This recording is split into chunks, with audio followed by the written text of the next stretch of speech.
with our next breathing exercise, we want to try and help you, assuming that we've got our shoulders pretty much under control, that they don't move when you're breathing. We want to think now about see if we can get the rib cage to be involved more when we breathe. I think that's the problem, is that a lot of people think about breathing is up and down, using your chest to fill your lungs. I think of it as like a sergeant major stance, when people artificially elongate their spine, and they'll end up with feeling maybe a tension around their back or feeling tense around their shoulders. Singing isn't about that, folks. It's about maintaining the natural curvature of your spine, going back to where it should be, as in nature.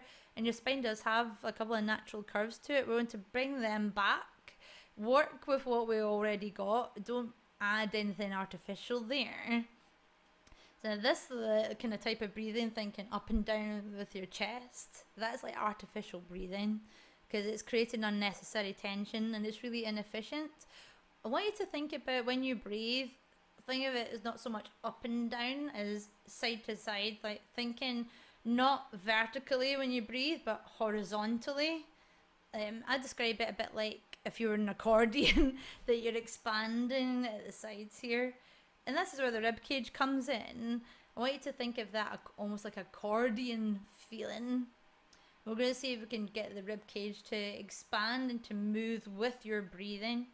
This is something that was notable with, it's more like a part of kind of classical, like operatic vocal training, but I think it's really important because using the rib cage can help you to really kind of control the movement of the corset muscle and help you feel more in control.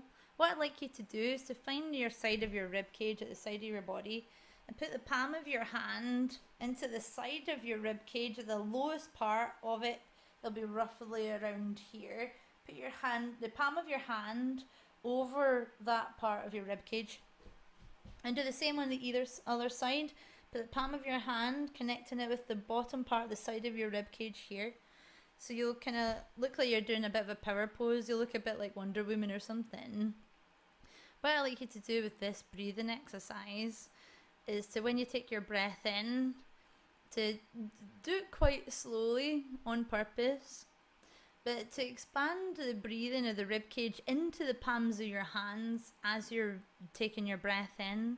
It won't be a huge movement. It won't be like woo, like a really big expansion. Think of it as a very slight movement like this.